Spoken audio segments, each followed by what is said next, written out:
All right, thanks everyone. I'd just first of all like to acknowledge Bundjalung country and pay my respects to elders past, present and future.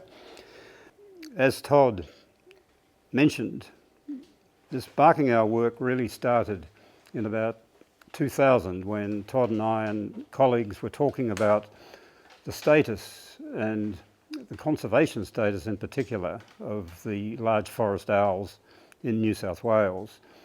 And when we looked at the rarest and most confined species in terms of distribution, the barking owl, we found that we really didn't know very much about its status. We knew where there were hotspots, if you like, clusters of records. We certainly understood that there'd been extensive habitat loss across New South Wales. Populations had collapsed in places, but we really didn't know what we had at that time in terms of the potentially viable populations of barking owls, so we could focus conservation efforts on them. And so, as Todd mentioned, we had all these records in the Pilliga, the largest extent of forest and woodlands west of the Great Dividing Range in New South Wales, an incredibly important area. So we launched our first surveys into the Pilliga. So we surveyed 500 sites in the Pilliga forests, and we recorded barking owls at 92 of these sites. But the really interesting result from this survey was that the open circles are the sites we surveyed. The dark circles are the sites we surveyed that had barking owls at them. And we had barking owls in a relatively restricted area in the Pilliga. Although we covered all this eastern and southern area pretty comprehensively, all the barking owls were in the west and the north in the Pilliga. And what we did when we analysed this data, we found that they were basically confined to a biogeographical province known as the Pilliga Outwash, which was essentially soils derived from the Warrumbungle volcanoes that had drifted north across this western and northern part of the Pilliga, and they provided highly productive soils, although very dry, highly productive soils. And this reinforced my view that these large owls are picking hotspots in the environment. They're picking the most productive, the highest biodiversity spots, and it reinforced my idea that they can be used as umbrella species, as indicator species. So after the Pilliga surveys, we moved on to the other dense cluster of records in the Northern Rivers area. These were the only two areas that we could see from records in the New South Wales Bionet Atlas that were worth investigating at this stage, the Pilliga and the northeast and specifically the Clarence-Richmond lowlands. We looked at these clusters. We could see that there were two real centres of the clustering. In the Bundjalung area, it's here, and in the upper Coldstream area. And so these were the areas we focused our attention on for surveys of the population, the meta-population, if you like, in this area. And we ran a reconnaissance or a pilot study, first of all, just to see how feasible it would be to apply the Pilliga methods in the Bundjalung and the upper Coldstream. And we found that that was going to work quite well. Now, just a little bit about the survey method. The barking owl's the most responsive of the large forest owls to call playback. That's playing the owl's call. You can see that photo there. This owl is calling in response to playback. You can see that slightly blurred area, which is the vocal sac under the bill that makes this woof woof call, and I think Pete's going to play you some calls a bit later. So in the surveys, we focused on 3 large owl species. There are actually 4 large forest owl species, but we didn't use core playback for the sooty owl because the habitat that we were working in, we didn't think we'd get any sooty owls, so we didn't use that call. But the other 2 species, the masked owl and the powerful owl, we played calls as well. And we played these calls in a sequence. We used 4-wheel drive tracks at night, and we played calls, a standardised sequence of calls at roughly about 2 kilometre intervals along 4-wheel drive tracks through the study area.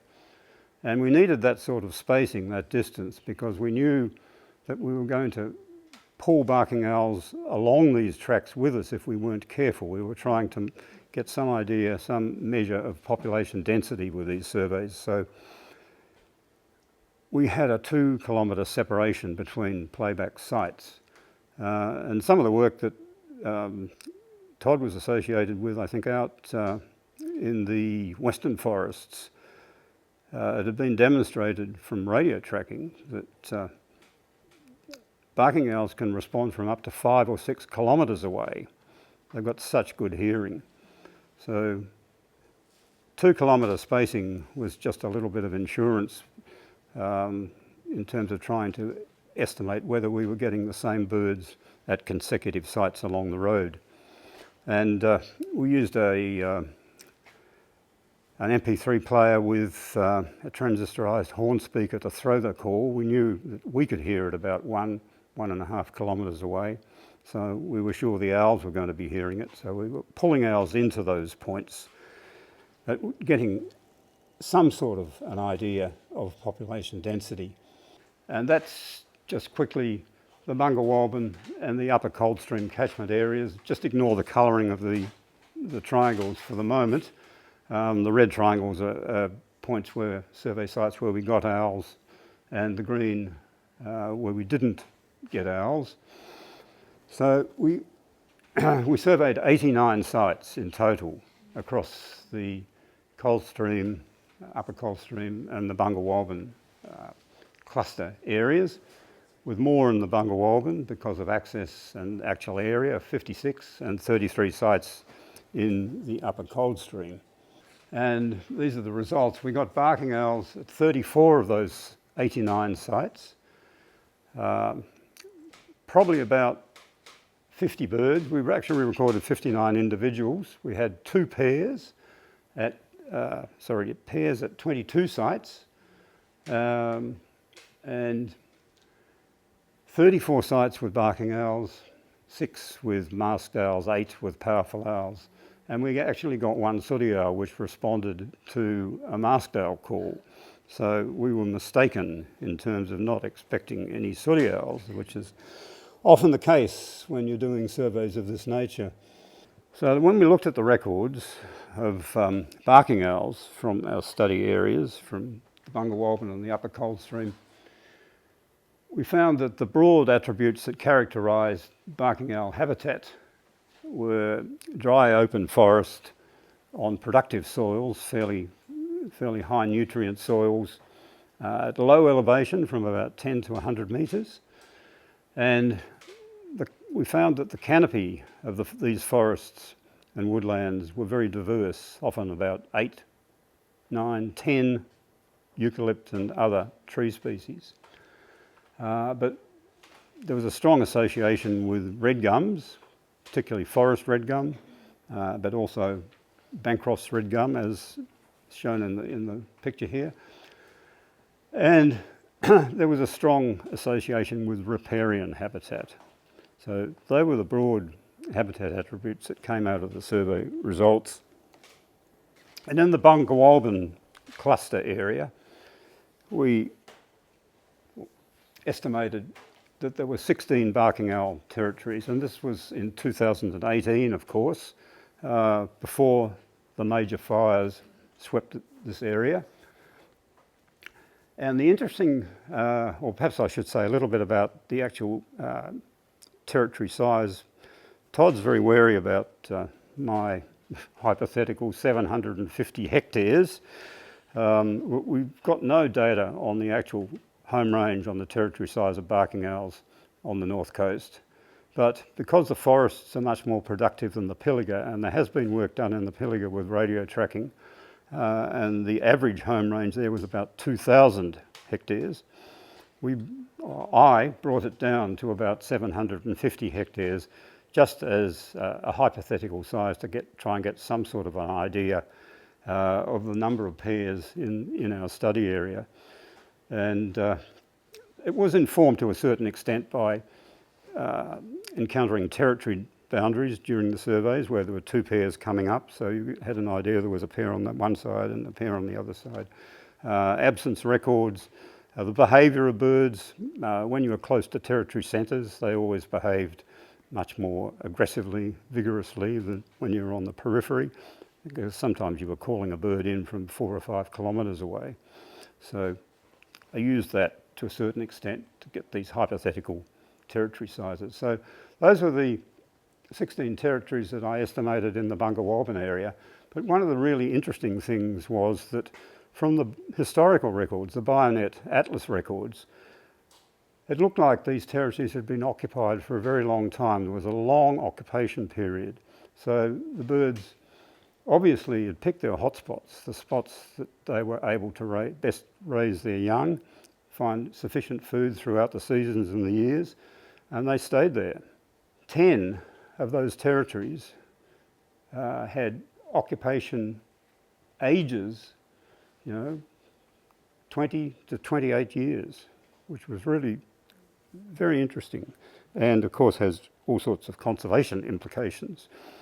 Down in the upper cold stream, far fewer records, far fewer territories, but again, 4 of the 5 territories that we estimated in that area had long-term occupation. From the historical records in the Bionet Atlas yes, people that have submitted, and of course this probably hasn't been going that much longer than about 30 years anyway, so these birds or these territories could have been occupied for centuries. This diagram just shows, these are the survey records on the right-hand side, these are the Atlas records on the left-hand side.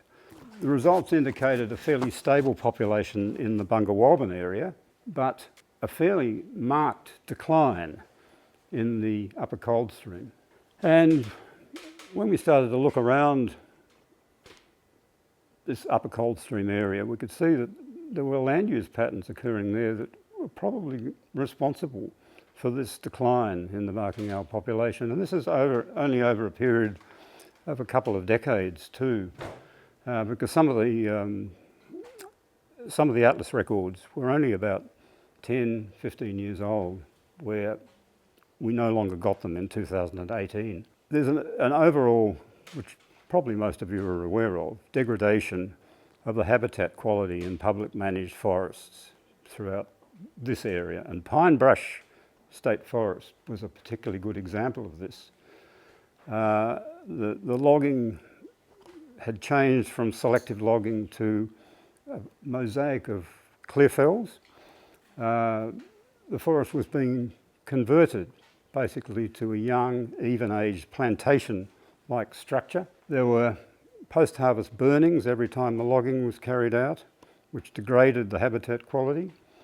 And there were grazing leases over this forest, and that also exacerbated the actual time of fires. So that forestry pressure occurring on the public land, and then broad-scale fragmentation of the habitat in that area too, which may perhaps not affect barking owls quite as much as their prey species, which of course affects them.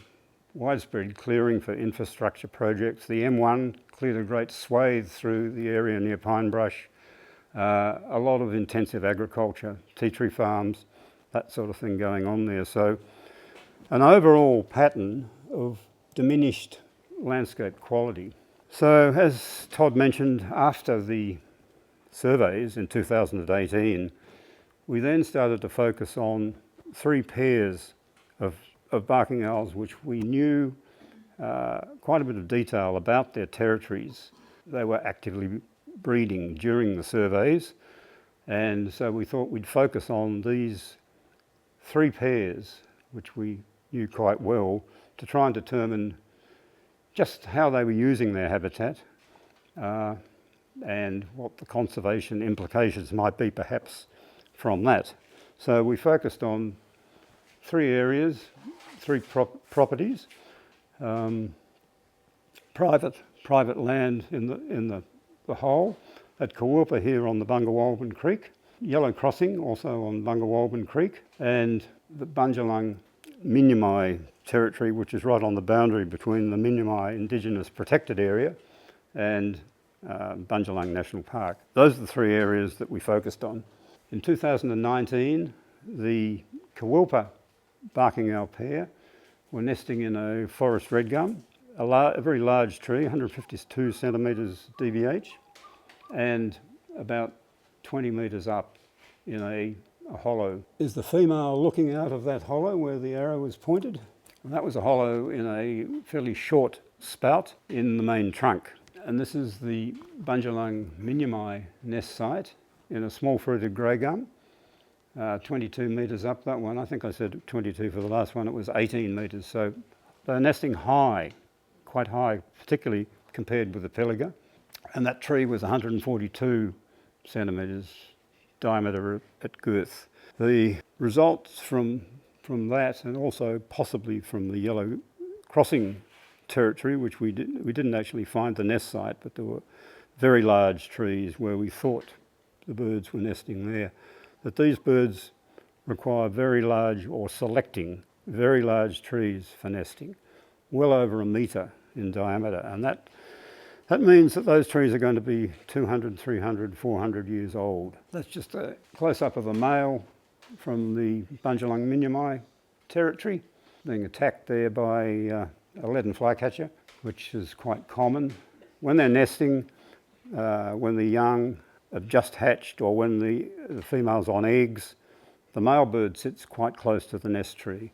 When the young are more advanced, the female will probably come out of the nest and roost, this is during the day, close to the actual nest entrance, and the male, or sometimes in the adjoining tree, and the male will roost further away. But you get to know all these little behavioural traits of these birds just from spending time with them, watching them, finding out how they interact with their environment, and it's all pretty important in terms of their conservation.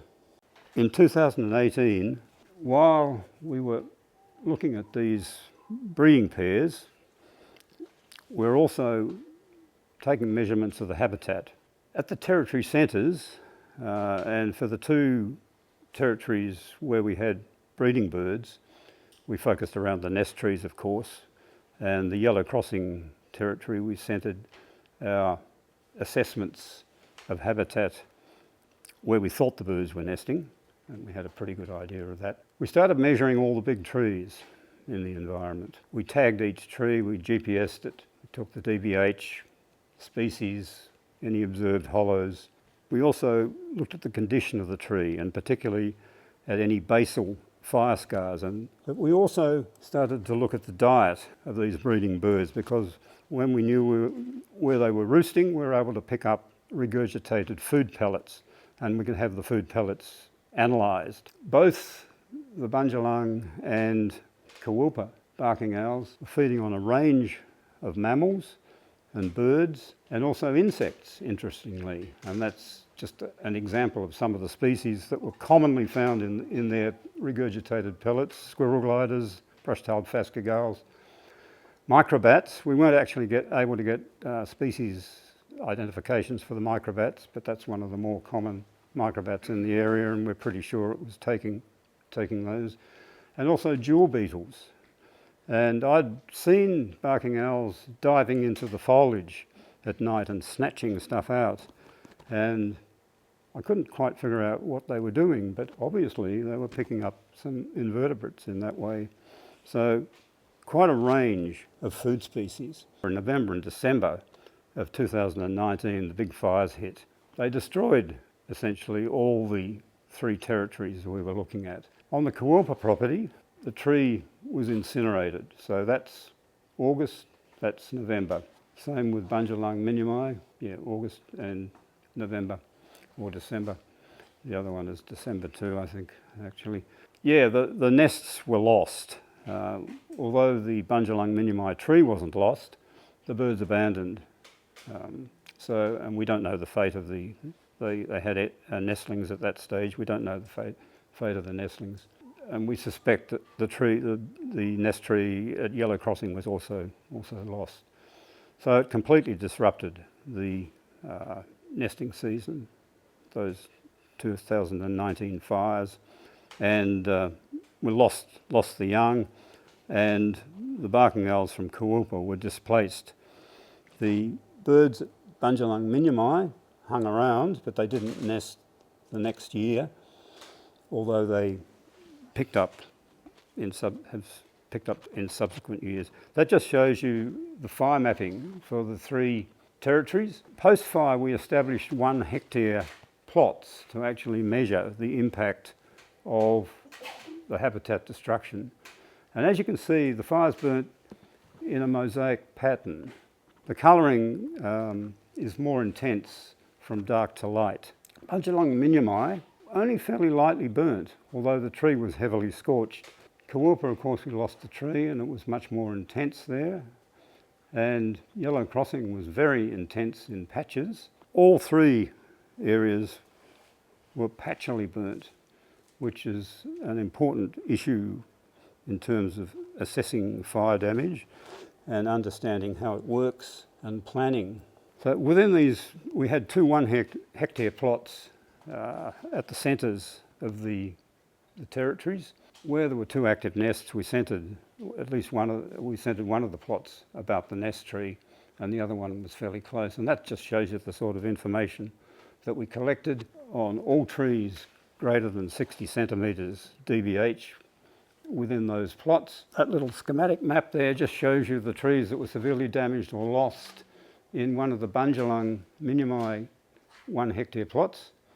Within those plots, across the board, all 3 territories, we found that there were 23% of the large trees bigger than 60 centimetres, and these are trees that we consider potentially had hollows that would have supported some of the barking owl's prey species, and as they got larger, of course, the larger barking owl prey species like the gliders. Also, 33% of those trees that were lost or destroyed within the plots were greater than 100 centimetres DBH. So there was major loss of large trees in the barking owl plots. Some trees were completely incinerated. That was a 105 centimetre forest red gum, which was totally incinerated. Remember, we'd assessed these trees prior to the fire, and this one we'd noted had a particularly large basal fire scar. And that's what I want to come back to with the next couple of slides, just to emphasise that point. This is the Kuwulpa barking owl nest tree, and you can see, or perhaps you can see, a very large fire scar which enabled fire to enter the tree and turned it into a chimney. It completely destroyed the tree and the barking owl nest.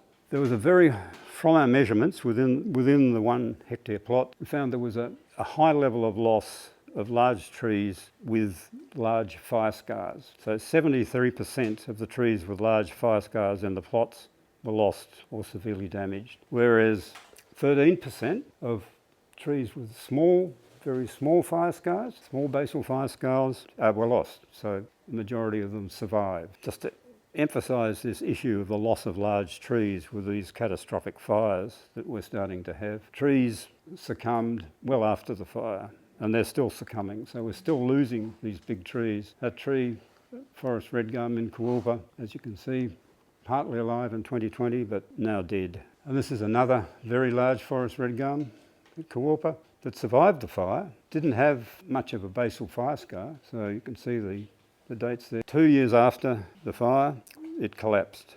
What can we do about this situation? It has ramifications, of course, for almost the entire hollow-dependent forest fauna in eastern Australia. I've been putting a bit of thought into this issue and as many others have. There are a number of things that can be done with these big iconic trees that are so important, and one of them is clearing debris from around their bases before the next fire, because a lot of these trees, with and without basal fire scars, had debris around their bases which exacerbated their ignition. We need to, I think, apply traditional indigenous burning techniques in these forests rather than applying these broad-scale, hot asset protection burns that are commonly applied, or regeneration burns in the public forest. Placement of nest boxes is, in my opinion, very important, particularly after catastrophic events like this. Although no real proof, but I had the distinct impression from the work we did at Bundjalung in that territory, the large number of nest boxes we put up after the fire, and which were colonised very fast by squirrel gliders, assisted in keeping that barking owl pair in that area and allowed them to nest and raise young 2 years after the fires. They're certainly not the answer, complete answer. We have to maintain those big old trees. Another method that has been used is actually boring holes into living trees, although it's a pretty new technique. There's a bit of concern about now that they're not perhaps as ideal as they might be thought of, and maybe holes bored into dead standing timber might be a better answer. But anyway, that's just a snapshot, if you like, of some of the methods that we need to be thinking about to counter. I can't emphasise their importance enough to the big owls and conservation of the big owls and gliders. Well, I think I might leave it there.